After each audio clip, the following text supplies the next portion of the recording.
what's all the hubbub? Bub?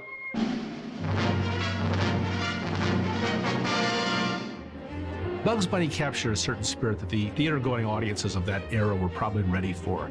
He was feisty, he was determined, he was very effectual. He got things done. When Bugs was around, things happened. And you could pretty much trust that by the end of the 6 or 7 minutes, Bugs would triumph over the villain, and in a very satisfying way. What's the big idea of rabbits being only white 2 cents? Bugs Bunny was a winner. He definitely embodied the American spirit. He's always been the coolest character in the scene, ever since his very first cartoons, even when he was, not really Bugs yet. And he always held the room, and he always was the guy who knew exactly what was going to happen and remained unruffled until he was acted upon, and then he would say, "This means war," and he would, go into his routine to get revenge. San Bernardino. Of course you realize this means war. He appealed to the adult crowds. Of course, now he's a cult following. He was just an arrogant, flamboyant, smartass, if you will, kind of character. And audiences love that. They take to that. As I've often said, I dream about being Bugs Bunny, but when I wake up, I look in the mirror, there's Daffy. Bugs had a lot of energy and a lot of drive, but I think it's a combination of what we did and what Mel did that made it.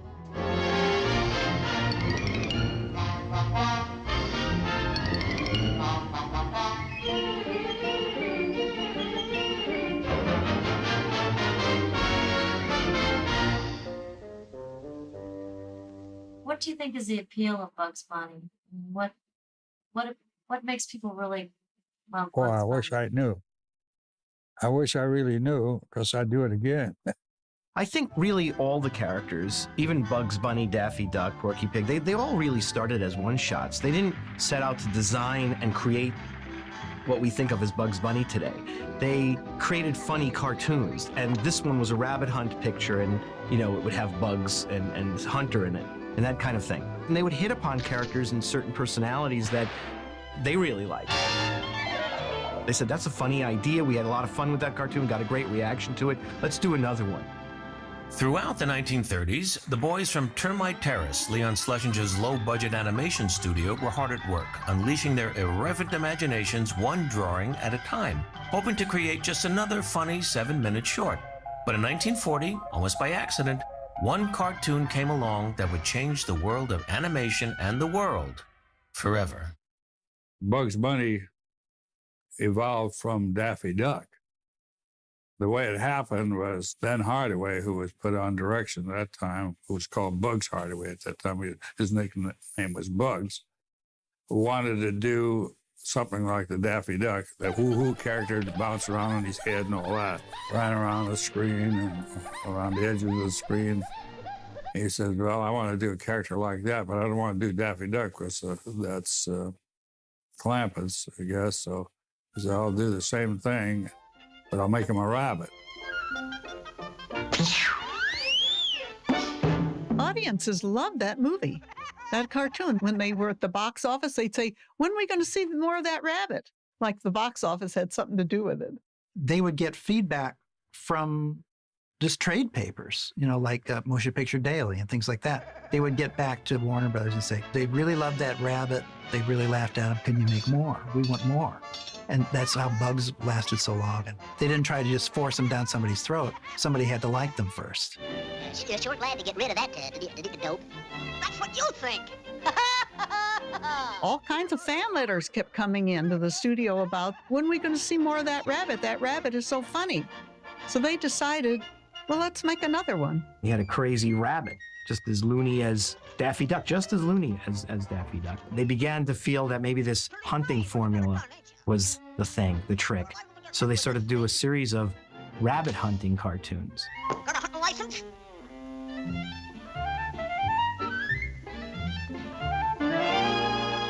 But I haven't got one now. My father, Mel Blanc, who would always wake me up in the morning with, "Me, what's up, no?" He would always do stuff like that. He got into the voice business because he loved doing voices. Honest, Chief, I never done nothing to no one, what never done nothing to me. Don't go off half-cocked. Put yourself in my place. I'm a married man with a family. Look. The first rabbit they showed him, it was called Happy Hare or Happy Rabbit. It was called everything they could name it except Bugs Bunny because they hadn't thought of it at that time. And it had big buck teeth. So the voice that my dad had to come up with sounded like this. And if you hear the first Warner Brothers cartoons with Bugs, it's a very different voice for Bugs Bunny because it's like this, and he's got his teeth in the way, and it's got a really strange sound. I'm going cuckoo. Here comes the choo-choo. I'm so goony, loony, toony, touched in the head. Please pass the ketchup. I think I'll go to bed. And There was a few of them made with that kind of a rabbit, a screwball rabbit, and it was just a replay of Daffy Duck in a rabbit suit practically, until Tex Avery came along and gave it more of the rabbit that you have today. Shh. Be very, very quiet. I'm hunting rabbits. I was working with Tex. Well, of course, Tex did it, and Virgil Ross animated the whole thing. And he just said, we're gonna do this rabbit and the hunter. So I did him a rabbit and a hunter. Tex just wanted to do a new one that was totally different. You know, and personality mainly was the difference. What made Bugs. Doggone you, old mean rabbit. Tex Avery seems like everything just automatically was what he wanted. See? Most of everything he did was very individual. What I mean, I don't think he followed any particular pattern. He just had a lot on the ball that he wanted to bring out, and particularly his extreme gags. That was one of his things. I mean, he just used his own ideas about things and made them definitely Tex Avery. It wasn't anybody else's stuff. They decided, hey, we better give this rabbit a name. So they were sitting around and trying to think of a name for this rabbit. And Tex Avery said, well, what about Jackie Rabbit? Nah, they didn't like that. And they were bantering all kinds of names around, and nobody seemed to be impressed. And they're in the story room, and they see all these model sheets. And the publicity gal was in there, and she sees Bugs Bunny. And she said, gee, how about Bugs Bunny? And Tex says, I don't like that name. That's a fuzzy-wuzzy name. She says, nevertheless, I'm going to see if the old man likes it. So she went to Leon Schlesinger's office, and she said, what do you think of Bugs Bunny? And he said, I like it. And that's how Bugs Bunny got his name. Tex gave the character the line, "What's up, Doc?" which was an expression he used as a kid in school. This was an expression from Texas that they used to go around school going, hey, what's up, Doc? And so he just gave it to the character, so it would be a funny thing for him to say. What's up, Doc? Shh, there's a rabbit down there, and I'm trying to catch him. Then Mel, of course, did the voice, and he based it on Arnold Stang, New York comedian, which is perfect, New York wise guy. He showed me a picture of a little rabbit. He said, he's a tough little stinker, and we need a tough voice for him. So I said, why not? So I figured, which is the funniest, which is the toughest, Brooklyn or the Bronx? So I put the two of them together. And that's how Bugs Bunny came out, Doc. He was a little stinker, and still is, I guess. It took 2 years for the metamorphosis to happen in Bugs, where he came with, "What's up, Doc?" and a different sound from the very early sounds that sounded like this, because he was trying to get the teeth out of the way. I'll tell you why I can't eat carrots and talk at the same time. They get stuck in my throat. So I always save the Bugs Bunny's line, this, and eat the carrot, and "What's up, Doc?" until the very end, because then I have to spit them out. I used to fill baskets full of spitting out carrots. And definitely necessary to use a carrot. Yes, it's the only sound that'll make a sound like a carrot, is a real carrot. We tried potatoes, raw potatoes, everything. Celery, nothing works like a carrot.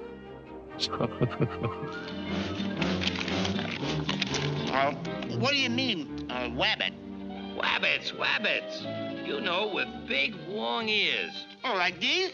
Yeah, and a little white, fluffy tail. Like this? Yup. And he hops around and around. Oh, like this? The reason I liked him, he was a different type of character we'd had in the past.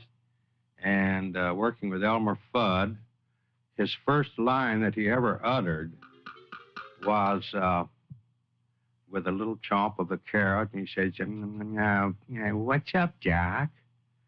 And that set his entire character. He was always in command in the face of all types of dangers, even a double-barrel shotgun. He retained that character through all the years, the same type of person, or animal, or rabbit. We just thought it was another cartoon, that was it. But immediately the studio realized it was something, it had something. We used to always run them for everybody when we got finished, and they'd kind of vote on it. And they knew there was something, they couldn't quite know what it was. Well, it was the personality and Mel's voice. And that's what made it. It was different. So actually, Mel and Tex and I created Bugs Bunny. I think it's interesting in Bugs Bunny's longevity that he really became the character people recognize when he got toned down from being crazy. While the Ben Hardaway Bugs Bunnies are amusing, he's nuts in those as well, and so there isn't much of a distinction between him and the early Daffy Duck. And it wasn't until Tex Avery did A Wild Hare where he toned him down and made him a rabbit, you know, who was confident and was completely unfazed in the face of a gun with a New York accent yet. That's really what crystallized the character's personality for the public. Even Tex didn't really understand what had happened with the first Bugs Bunny. It's easy to understand that if you look at Wild Hare and then look at the next one, the tortoise and the hare thing, you'll notice Bugs is the victim. The turtle assumes all of Bugs' characteristics, and Bugs becomes the victim. He becomes the Elmer Fudd. So it took 2 or 3 pictures for anybody to realize exactly what they were working with. I tell you, it just don't make sense. Once Tex Avery crystallized his character in The Wild Hare, I think audiences just found his sassy control of the situation just so heroic. Coolness in the face of danger, you know, with a blunderbuss rifle in his face, and he'd just take a chew on that carrot. And what's bothering you, Jack? You know, this is like all the other characters, like Daffy Duck would suddenly go, woohoo, woohoo. And he was cool, you know, before the word cool was used the way we use it today. And he had that connection. You just loved the guy. The same way Groucho Marx would do these asides to you, and you just feel that connection to the character on the screen. He was your guy. There was no pretense about him. There was no artifice. At times, Porky was a little stuck up, and Daffy was, you know, a little full of it. But Bugs was so honest to you all the time that you just had to love the guy. Hey, you got a nickel? Hello, operator, operator. Give me walnut treat. Oh, that's you, Mert? How's every little thing? Dad had always told us that one of the inspirations for Bugs Bunny was Clark Gable, and it happened one night, and where he's standing on the side of the road eating the carrot. Well, if you think of Clark Gable, what a star, what a character he was, how powerful, you get the feeling for what was behind Bugs Bunny. Stick 'em up, or I'll blow your brains out. Well, now that's mighty neighborly of you. Bugs was possibly the first real wise guy cartoon character. Just as Daffy was the first screwy cartoon character, Bugs was the first wise guy.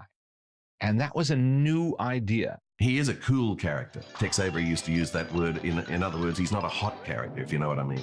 Daffy and Sylvester, the ones who are born losers because they embody all of the human failings, the 7 deadly sins, greed, lust, you know, all of those things, and always fall flat on their face. This is great comedy, whereas Bugs would do it to whatever enemy it was in the cartoon. Say, you're a rabbit. I'm gonna drill you good. Okay, Doc, but wait just a minute, huh? You may fire when ready, Gridley. I think Bugs is different than all of our characters, and that is that he's a comic hero.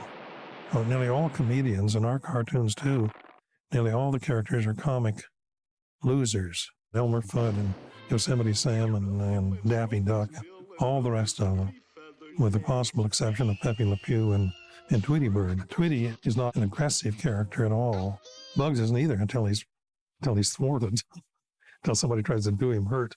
If he had been too mean-spirited, he wouldn't have been embraced. There's a fine line to walk. I mean, he does some pretty mean things to Elmer and to some of his other adversaries, especially in those early cartoons. But there's something that's still funny about him, perhaps because his adversaries are such bozos. Maybe that's why. And he, very early on, broke that fourth wall, talking to the audience, winking at the audience, letting them in on the gag.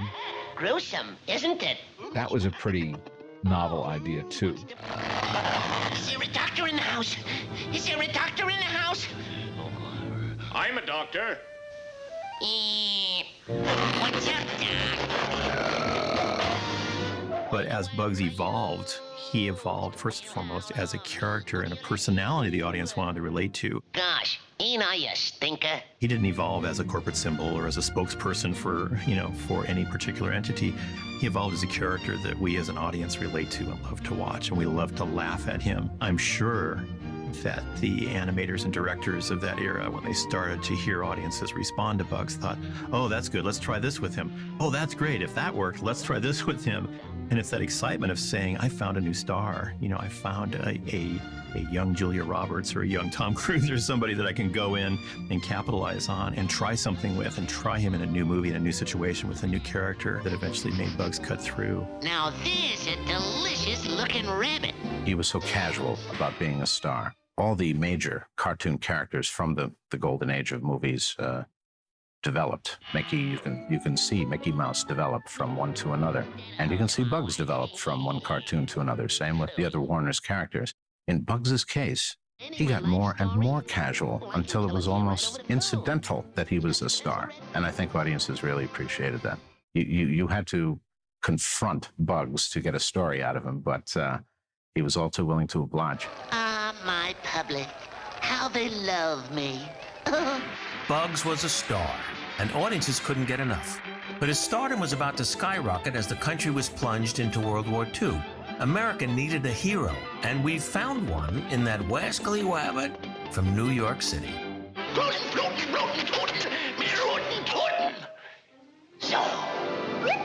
Bugs Bunny was created in 1940, and by 1941, at the end of 1941, we were in World War II, and the character was being really developed in those cartoons, those early cartoons. Sorry, fellas.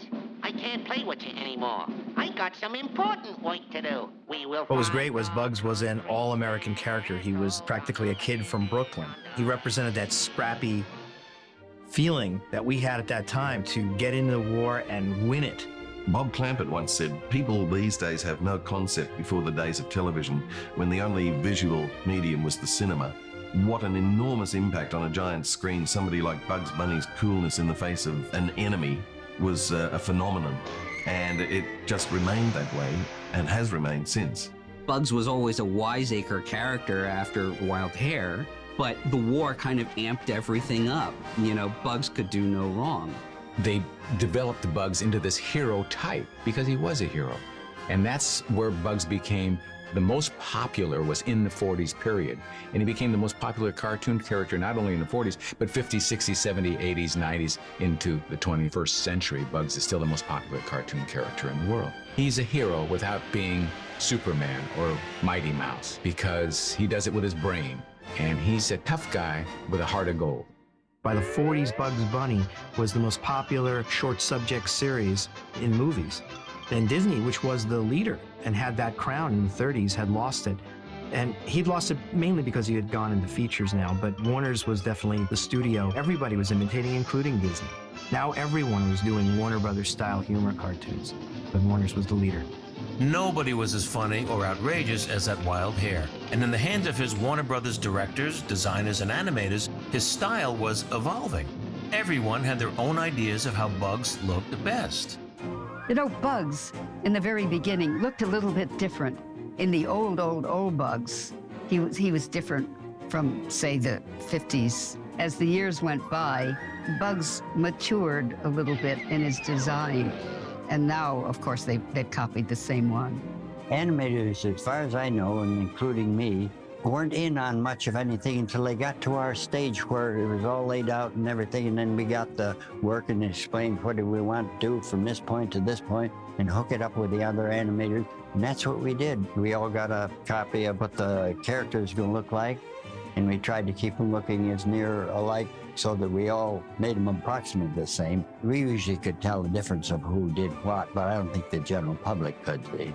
When I went to work there, they already were doing Bugs, but each unit did him differently. Eventually it did become a contest between the 4 units, so they decided, well, we got to organize this so he's not this crazy. So they got Bob McKimson to draw the model sheet, Then we use that for whoever's working on a film, then we animate it like that to see what it looked like. My father created the definitive way Bugs Bunny looks is today, because originally the rabbit was kind of a hunched over rabbit that halfway hopped, and he changed them in effect of about 1943, as I say, to the way he looks today. And of course, he was, you know, always a favorite of my father's. I love to see old Bob McKimson draw. Pick up the pencil, put on the paper, and then go like this. The feet to the, and that's it. That's right, he drew it. But it's a terrible drawing. But he liked it, and everybody else said, no, that's right. That's a good Bugs Bunny. When the Clampett unit had Bob McKimson do his famous Bugs Bunny model sheet, it really was that crystallized Bugs Bunny that everybody knows. Somehow McKimson's drawings really caught the spirit of the character and how to turn him around and how to give him expression in such a very, very influential way that it influenced the entire studio. I think he was in large part responsible in early Avery cartoons and in Bob Clampett cartoons of really making the characters feel real, really making them feel dimensional.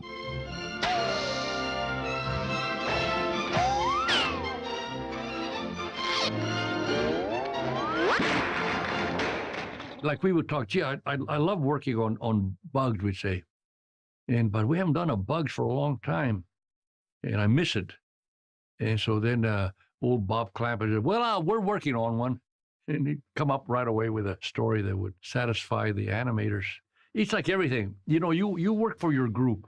Although we were very small little units, we worked to please each other, put it up on the board, and then if we got a good reaction, then we knew we had something good. We followed each other. We picked what looked and what we felt was Bugs more out of each other's pictures, and we'd meet about it. When we felt that we got off base, we'd talk about it, and we discussed what we thought was that we were getting off of the character. I think we reminded each other. Clampett was included, and whoever was included in making Bugs Bunny, we always refer back to the model sheet, for instance, the look of the character, and also talk about what he did, whether we were out of line of the personality. We kept taking from each other the best of each cartoon and added to that, and ended up with the latter ones, which were more of the character in style and personality and looks. We try to do the same thing, but each one of us, again, did a little bit different. And that's the way it went. A buzzard is two-faced. You naughty, naughty boy. It's often said that Bugs had 5 fathers, not just one. And I think that collective, collaborative energy that went into that character helped shape him to be the extraordinary character he ended up being, the #1 cartoon character in the world. Some of my best scenes. Okay, Smokey, roll 'em. If you look carefully, there's probably 3 or 4 different kinds of Bugs Bunnies with the Clampett era. And then you look at the way that Chuck handled Bugs, you look at the way Frizz handled them, and you look at the way that McKimson's did, that they're entirely different. I mean, from the professional standpoint, maybe the layman isn't going to notice these subtleties, but they're there, believe me. Clampett's Bugs, for example, is much wilder and much screwier than Chuck Jones's Bugs, who's much more refined, genteel sort of rabbit than Clampett's is, who'll, grab somebody and smack a big wet one on his lips. He'll do, in many ways, more devious things than I think other people's Bugs would, is when he invades Elmer's dream to get him to re-sign with Warner's in one cartoon. Millions and millions of rabbits. Where were they all coming from? From me, Doc. I'm multiplying, see? I'm multiplying.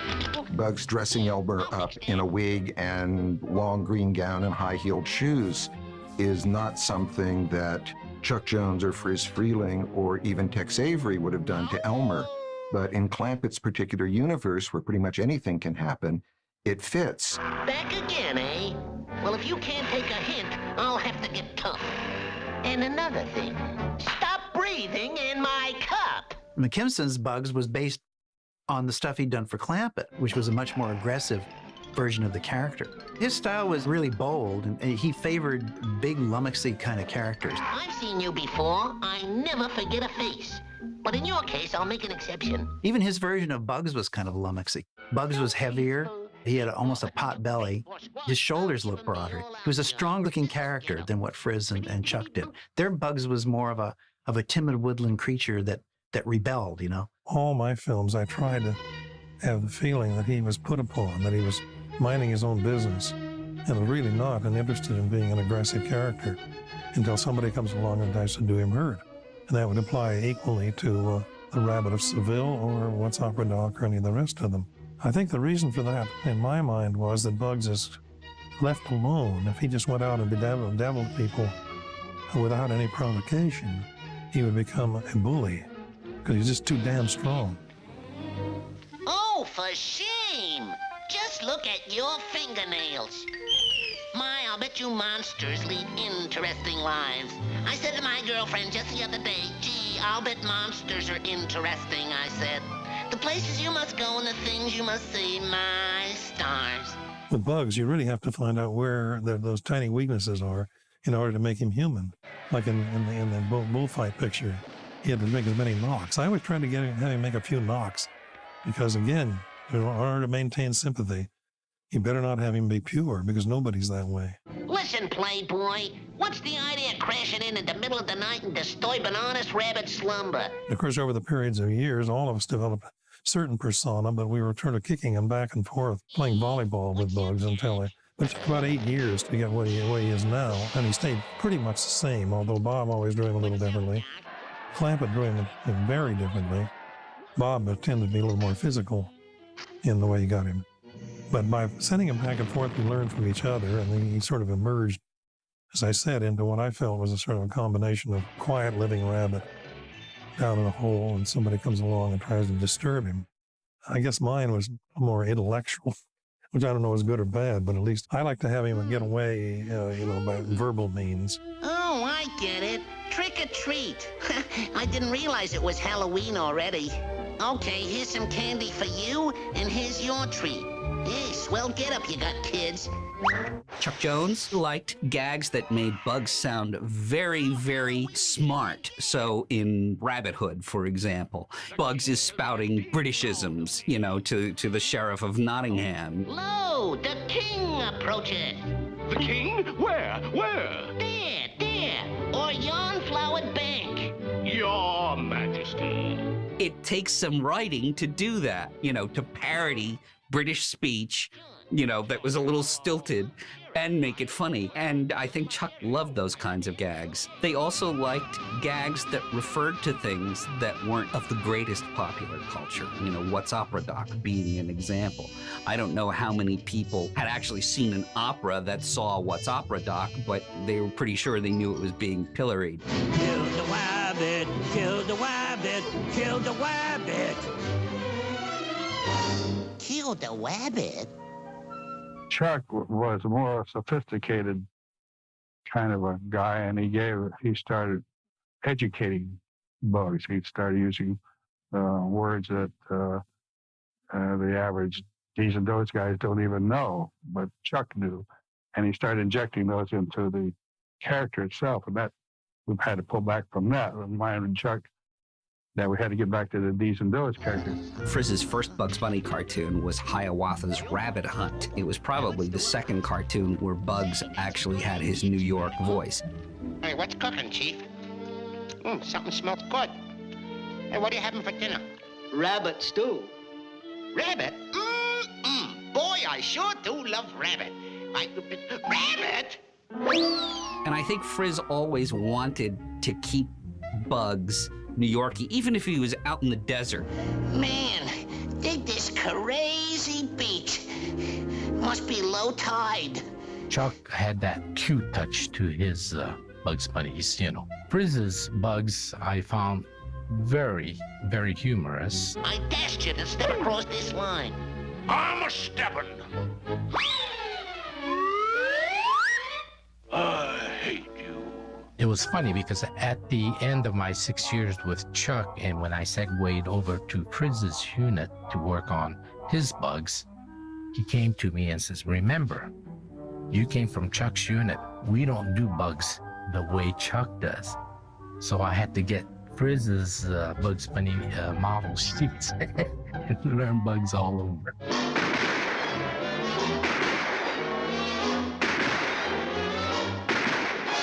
I had to do 5 Bugs Bunnies. Chuck had to do 5, and Bob McKesson did 3. I'm talking about the late 50s, really. But that's when we created all the characters we could handle. You know, we had 14 characters there. So if I got an idea with Bugs and Yosemite Sam, because when I created Yosemite Sam, then I used Yosemite Sam against Bugs. Chuck would use whatever character he wanted, an adversary, against it, but he never used Sam, neither did Bob. Why you? Hey now! Cut that out, or say, wise guy! Oh, yeah! Yeah! Philadelphia! Schizophrenic! Yes! No! You know, the writers of these cartoons are always given short shrift in history. Writers like Ted Pierce, who really was part of the foundation of the tone of Warner's cartoons, what made them different from other cartoons, their unique combination of highbrow and lowbrow humor. Writers like Warren Foster with his unique insertions of comic understatement. And then there's Michael Maltese. Of course, Maltese's gag ideas for Chuck Jones were legendary. Evidence of the storyman's work is never directly seen on camera, but those little story sketches they do, unceremoniously thumbtacked onto the wall or onto a bulletin board, really constituted the first visualizations of the narratives. Plus, these guys were funny. Frizz called them comedians that could draw a little bit, and that's about it. As far as the gags go, they got an awful lot of material from vaudeville, an awful lot of material from radio that was common at the time, and from screen comedy. When Bugs Bunny says, "He don't know me very well, do he?" That's Red Skelton. Bugs has co-opted those phrases. He don't know me very well, do he? And it's interesting that the radio programs hardly exist anymore, but everybody associates those lines with Bugs Bunny. If I do it, I get a whipping. I do it. Everywhere you go, everybody knows Bugs Bunny. They don't know Mel Blanc. But they know Bugs Bunny, and everybody knows that. Mel Blanc gave him a great character. What's up, Doc? The way he said it. And what's up, Doc? What's up, Doc? What's up, Doc? What's up, Doc? We're watching him, seeing recording session, and then we try to animate it just like that. You know, caricature, whole Mel doing his what's up, Doc? What's up, Doctors? See, they all were the same character. Daffy Duck was this. They all were the same character, the same undisciplined character. It's just that the voice of the rabbit has something in it that just separated from the duck. Me, be glad to, Doc. This is the way the rabbit talks. Oh, he was a nice, very nice guy. He didn't want to record from typewritten words. He'd read the thing and then he'd throw it away. He wanted to go by the storyboard. He'd set the storyboard up and record from that because it gave him a better mental picture of the characters. Mel never saw the pictures until about an hour before we recorded them. We'd call him over, and then I'd take my drawings and go through the entire picture. And then I would go through the film, and I'd do Bugs Bunny, and he'd do Daffy Duck. And then I'd do Daffy Duck, and he'd do Bugs Bunny. See, obviously, it was impossible for him to go from character to character because Daffy was speeded up, and Bugs wasn't, of course. So you had to do it that way, but all the directors worked that way. Hey, now, wait a minute, sister. Now, take it easy. You got me wrong. Just a passing fancy. Hey, it's purely platonical, honest. But I feel like a sister to you. Hey, you read any good books lately? Now cut it out. Stop it. Hey. You know, in all these 45 years, I have never had one complaint. Anybody said, I don't like that voice. They all seem to be my friends anyway. We got along great over the years. He was a wonderful role model for me. When I did Pete Puma, Mel Blanc, which Bugs Bunny was trying to teach his nephew how to catch a puma. And Mel Blanc. See, I say Mel Blanc when I mean Bugs Bunny, but what's the difference? How many lumps do you want? Oh, 3 or 4. How would Bugs Bunny describe Mel Blanc? How would Bugs Bunny describe... Well, let's see now. Bugs would say, oh, Blanc, he's a genius. Oh, this guy can do anything. Hey, you show him a character and he'll give it a voice. And he's also an antique watch collector. And he's a kind of nice guy, as natural as possible. Yeah. He's not one of them egotistical jerks like Daffy Duck. And that's about it. Just a regular guy. The special relationship Mel Blanc had with Bugs Bunny was undeniable, and their unique bond would later save Mel's life after a serious car accident left him in a coma. There was this brain specialist. I had a triple skull fracture, and I was unconscious and didn't know whether I'd ever come out of it. And he would come in every day and he'd say, how are you feeling today, Mel? And I wouldn't answer him because I didn't hear him. But he got an idea. And one day he came in, and Noel and my wife Estelle were in the room at the same time. And he came in and he said, how are you today, Bugs Bunny? And I answered him. I said, just fine, Doc. How are you? and he knew by this that I was going to come out of it. Because I personally was dead, but my characters were still alive. And he knew that I was going to come out of it. That doesn't sound like a true story, but it's true. After 20 years of superstardom, Bugs Bunny was a singular sensation, finding his way into radio, comic books, toy stores, hit records, and even sharing the silver screen with Doris Day. Bugs was everywhere. They ended up doing like 170 theatrical Bugs Bunny cartoons, something like that. And obviously they went all over the place to do stories. Well, here we are, Pismo Beach, and all the clams we can eat. And let's see now, True Azusa, turn left at Cucamonga till you hit Los Angeles. Hey, I must be in Paris. Miami Beach at last. Then straight out Wilshire Boulevard to the La Brea Tar Pits. This don't look like the Coachella Valley to me. Don't look much like Los Angeles to me. I knew I should have made a left turn at Albuquerque. And they put him in fairy tales, they put him in historical situations, they put him in all time periods, and they had him in the present. But that's the thing, Bugs Bunny was so universal. He could fit into all those places, or he could bring the American spirit into all of those places, the American point of view to old England, or down under, or the North Pole, or outer space. Bugs Bunny to Earth! Bugs Bunny to Earth! Come in, Earth! Urgent! Urgent! SOS! Roger! Wilco! Over. Crumbly crunchies are the best. Look delicious on your vest. There's a wonderful thing that happens with a superstar like Bugs Bunny. These characters are so well defined sometimes, and they're so funny that the minute you put them into an interesting situation, you know something interesting is going to happen. So now you take one of these hoary stories we've heard millions of times, like Little Red Riding Hood or The Three Little Bears, and you say, we're going to put Bugs Bunny in it. Well, right there, we know there's going to be a conflict. We know he's going to shred this story for us and make it funny and turn it upside down. We don't know what he's going to do, but we know that that story is going to get savaged and beaten up by Bugs. And we look forward to that because we're kind of sick of the Three Bears story. We've heard it all our lives, and we want someone to do something to it. Yeah, I know we need a double on the Bugs Bunny picture.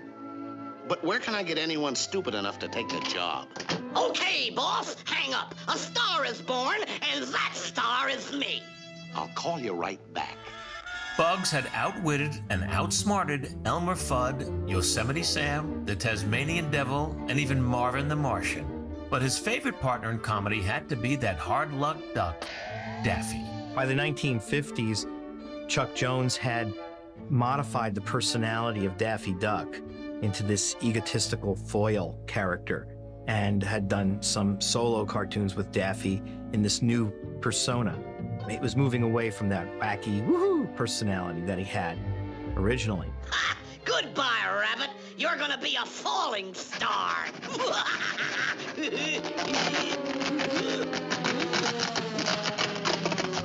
The wit between Daffy and Bugs Bunny, just like it was with Sylvester and Tweety, they clicked with the writers, combination of one-on-one. They came up with the idea of making Daffy Duck a greedy duck.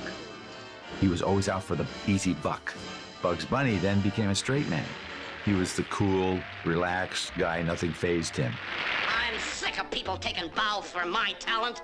Now do your own dance. I challenge you. Dance if you're not a coward.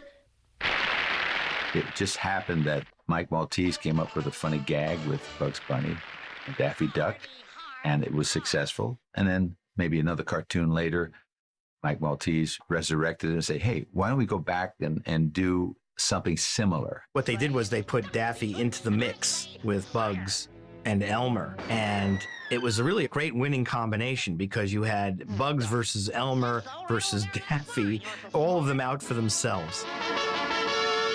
You know what to do with that gun, Doc. In Chuck's hands, Bugs was becoming less like Daffy and a little more assured, a little more, I'm the guy who's in control of the situation. And so as those two characters were evolving that way with Chuck and Michael's collaboration, it probably seemed natural to put them together and see what happened, you know, with Daffy heading in one direction of self-survival and Bugs heading in another direction of nothing phases him, and Elmer being the hapless dupe. Look, Doc, are you looking for trouble? I'm not a stewing wabbit. I'm a fricasseeing wabbit. And there's a lot of interplay between the characters that really doesn't take much action at all, but it's fun to listen to. Would you like to shoot me now or wait till you get home? Shoot him now. Shoot him now. You keep out of this. He doesn't have to shoot you now. Ha! That's it. Hold it right there. Pronoun trouble. It's not he doesn't have to shoot you now. It's he doesn't have to shoot me now. Well, I say he does have to shoot me now. So shoot me now. The other thing that was really fun about the series is how humiliated can Daffy get? I mean, that's really the basis of all the jokes. How many times can his bill be blown off his head, and in how many different directions and how many different compositions? Is he still there? Still lurking about?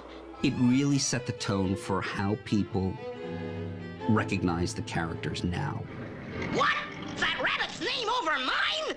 I'm the star. I'll just see about this. Bugs Bunny had that confidence that, I don't know about you, but I certainly didn't have as a kid, let alone a teenager.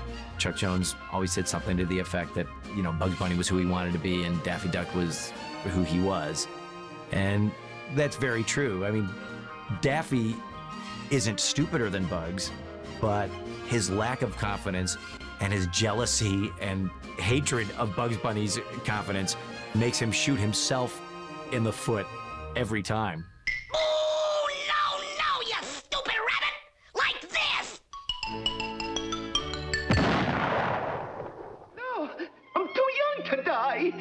Please let me in. Hey, this scene ought to get me the Academy Award. As celebrated as Bugs was, he couldn't catch a break at the Academy Awards. But after nearly 20 years and 2 previous nominations, he finally struck Oscar gold with the hit short, Nighty Night Bugs. I almost think Nighty Night Bugs won the Academy Award because the Academy wanted to honor Bugs Bunny.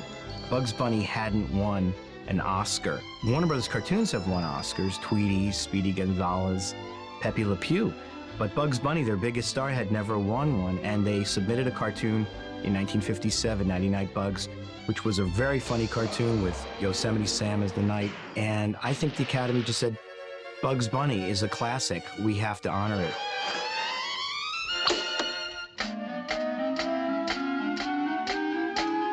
Now, let's see if I remember. Head down, left arm stiff.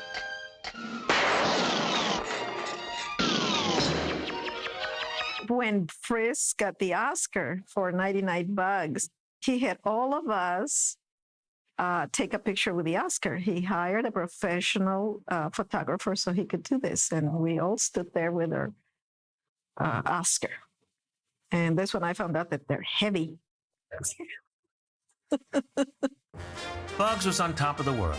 Having conquered the big screen, Chuck, Frizz, and Robert McKimson would guide Bugs on his next great adventure, television. When Warner Brothers debuted The Bugs Bunny Show in 1960, they had no idea how much TV would change the course of Bugs' life forever. The Bugs Bunny Show, which was destined for ABC, we started the actual production of it when I came down to take over the division. We made a pilot, and all we really had to do to put the show together, the pilot, was to do the bridging material and do a main and end title and some new music. Da da da da da da. And oh, what heights we'll hit. On with the show, this is it. I believe it got numbers just as good as the Flintstones did in that first season anyway. It immediately, was a success. And now, that Oscar-winning rabbit, Bugs Bunny. Good evening, ladies and gentlemen. The fans were so thick out front, I was afraid I would be late. But thanks to my, guest stars, I made it with a breeze.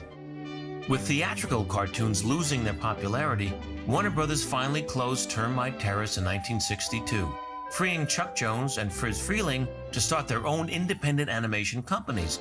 But that didn't stop Bugs, and his primetime success on ABC led to a new time slot for the Bugs Bunny Show. So Bugs Bunny going on to Saturday morning really just furthered a relationship that his audience already had with these cartoons. The kid audience was wiser about the importance of these cartoons and loved them more deeply than the general public already. The Saturday morning version of the Bugs Bunny Show stayed on the air for at least 40 years. That's an unusual thing. It's hard to believe. It was never in syndication. It never played local channels. It played Saturday morning under different names. The Bugs Bunny Show, the Bugs Bunny Roadrunner Hour, Bugs and Tweety Show.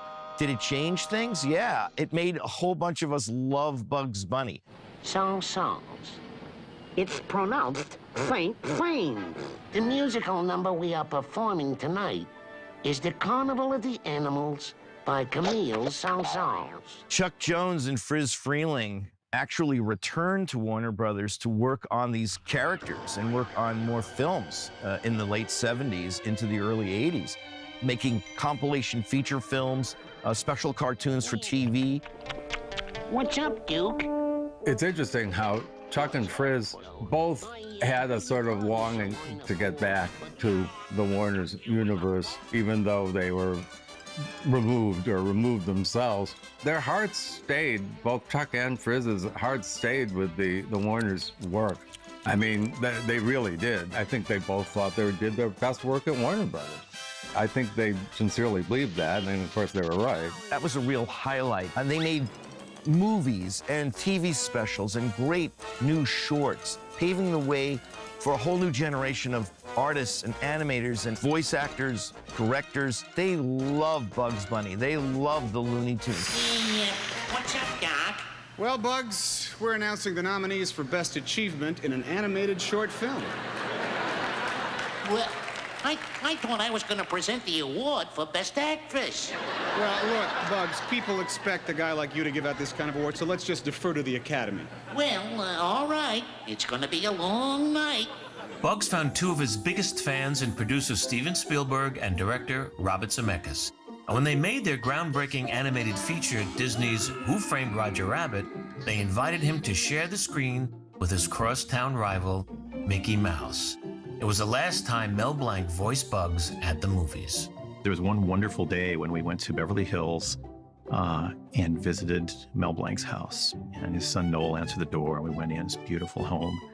And out of the back room comes Mel Blanc. And of course, he's a guy I had seen for years on, television shows with Bob Hope and Bing Crosby and things. Here's this guy comes in and says, "Hi, Don, how you doing?" And he sounds like Mel Blanc. And I feel so honored to be able to say that he did those voices for us. Me, what's up, Doc? Jumping without a parachute? Kinda dangerous, ain't it? Yeah, you could get killed. You guys got a spare? Bugs does. Yeah? Yeah, but I don't think you want it. I do. Give it to me. Gee, better let him have it, Bugs. Okay, Doc. Whatever you say. Here's the spare. Thank you. certainly in Roger Rabbit, to be able to have a scene with Bugs Bunny and Bugs Bunny and Mickey Mouse together, or Daffy and Donald together. It was really a celebration of the animation of that day, and to be able to work with Mel Blanc. Ah, poor fella. Yeah, ain't I a stinker? It was a great time to kind of go back and really look at the work of some of the great artists that made Looney Tunes and Disney cartoons and MGM and Max Fleischer and all those studios, and celebrate it, revisit it. Steven Spielberg loved working with Bugs Bunny so much in Roger Rabbit that he wanted to continue doing so. Warner Brothers wanted to work with Steven Spielberg on such an idea of reviving Looney Tunes, so a younger generation of Looney Tunes appeared in Tiny Toons Adventures, which also had cameos by Bugs Bunny. By the way, I love your show. Warner Brothers paid me to say that. Bugs was back and starring in new theatrical shorts for the first time in 25 years. Chuck Jones paid a final farewell to the character he helped create, as well as to his old friend Friz Freleng in his final Looney Tunes cartoon, From Here to Eternity. The fun of making a new Bugs Bunny cartoon, it's just indescribable. It's like making these new shorts, particularly at a time when shorts were not in theaters, and people wanted them in theaters, or you could feel it. It was in the air.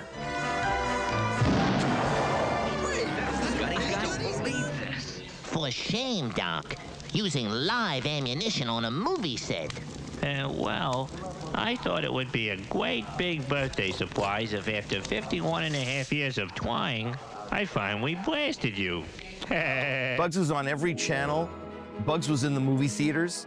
Merchandising was exploding. Warner Brothers had studio stores all over America, retaining the legacy of the original cartoons and the characters and Bugs Bunny through the merchandise, which was quite clever. Bugs Bunny is seen in the best possible light. And when they even used him in commercials, they were so good, the commercial inspired a movie. It inspired Space Jam. Space Jam was an intergalactic team-up with two of the world's biggest icons, Bugs Bunny and NBA superstar Michael Jordan. The animated blockbuster was a box office smash, and Bugs scored a whole new generation of fans. Hi, I'm Michael Jordan, and I got to know Bugs pretty well during our movie Space Jam. Great speech and all, Doc. You had him riveted. But didn't you forget something? What? Your secret stuff. The longevity of Bugs, I think a lot has to go with his diet. I mean, carrots must be very healthy for you. He looks really good. You know, when I was a kid, I watched him. He's just as lovable now as he was when I was a kid. What's going on here? Why, Michael? I thought you'd never ask. You see, these aliens come from outer space, and they want to make us slaves in their theme park. What do we care? They're little, so we challenge them to a basketball game. But then they show up, and they ain't so little. They're huge! We need to beat these guys. Everybody's got their own idea of the characters, and the voice guys all have their take of the characters. Who sounds better, who did what, is not really important to me, as it is that there was a Mel Blanc who set the template and created a standard that all others would be judged, not on how well they could do him, but how well they took the lessons, you know, like the rules of the universe were laid out there, and how you go off and do your own thing with that kind of spark. Bugs? Mike? Stay out of trouble. You know I will. Bugs thrived throughout the 1990s, ultimately leading to another feature, which I think is hilarious. One of the best things they ever did with the characters, Looney Tunes Back in Action. So the question is, how can I help you reposition your brand identity? Answer, we team you up with a hot female co-star. Usually, I play the female love interest. Hello, my baby. Hello. You don't really get that many opportunities in life to work with characters that you grew up with, that you really care about, and that you are hoping that you're going to be the best interpreter for, as opposed to somebody else who might not care as much. And so, even though this really was a pretty difficult, complicated picture, in the end, I got to make a Daffy Duck Bugs Bunny movie, and that sort of outshines all the rest of it. Pointillism, a technique of using individual dots of pigment which, taken together, make an image. Oh, Quad. I think when you go to the movies, you should learn something. It's hard being the voice of any great characters like this, I have to add, because I have to try to summon the same kind of qualities that Mel had as an actor and as a voice creator when I work, because if I lose track of the thoughts that he must have had in order to deliver lines a certain way, I'll get lost. Well, it's 5 o'clock somewhere. It's more than a maintenance job. It's more than just imitations. I have to think as much as I can, like Mel and like Chuck and the others would like me to, because it's required in order to maintain the quality. Well, Dave, you achieved your goal of being a hero. Yep. But you didn't achieve your goal of getting me back in your stupid movie. Aha! Cut, Chris, that's a wrap. Remind me to get a new agent, will you? Oh, thanks. As Bugs entered the 21st and a half century, he found himself a mass media megastar. He was on television, starring in Baby Looney Tunes and The Looney Tunes Show. He was on the internet, and video games, and even on smartphones. Warner's has tried several revivals for Cartoon Network that have been a lot of fun, but the latest version of the new Looney Tunes, the Looney Tunes cartoons on HBO Max, are fantastic. What you doing there, Doc? I'm arm wrestling this here rabbit. Oh, yeah? You gonna win? Of course I'm gonna win. Okay. I guess I'll bet on you then, Doc. Yeah, bet on me. Always bet on arm wrestling Sam, 'cause I always win. It's a real throwback to the mindset, to the thinking of Bugs Bunny from his beginning, from right at the very, very beginning, the 1941-42 period of Bugs Bunny, where he's his zaniest. Confidentially, folks, this ain't my voice rodeo. This looks like a job for Super Rabbit.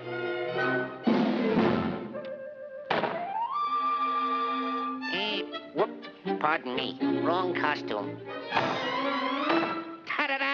Bugs was recently voted the world's most popular cartoon character, and I think it's deserved because Bugs is always in charge. Bugs always knows what's going on, and Bugs always wins. And so it's kind of hard to think of any other cartoon character that would give a kid that kind of, identification. Do you want to be a Daffy Duck and have an animal fall on your head every 5 minutes? No.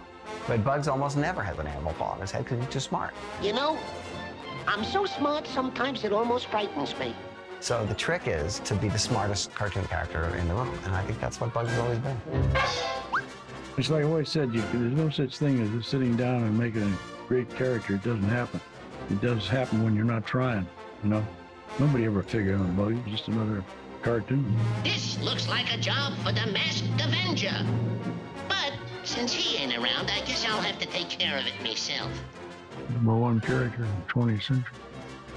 That's pretty good. By accident. Bugs and Daffy and Yosemite Sam and the Tasmanian Devil, they're classics. Older people grew up with them, young people grew up with them, and they still see them on television. Baby Looney Tunes said, "I'm still doing Granny," and they've got Tweety and Sylvester and all the wonderful characters that are just going to go on forever. Stop steaming up my tail! 40 years ago, we felt that if our pictures would last 3 years, we'd be doing all right.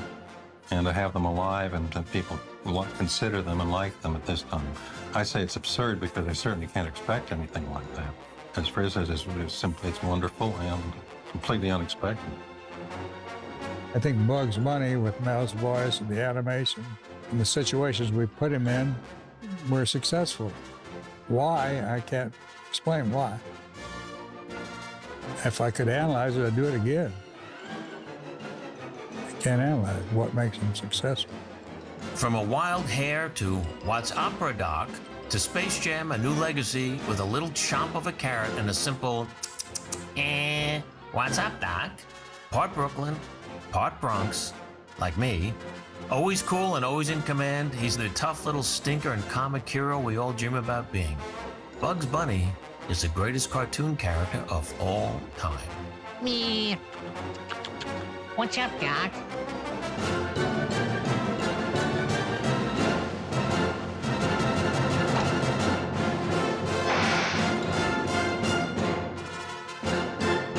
are you stinking?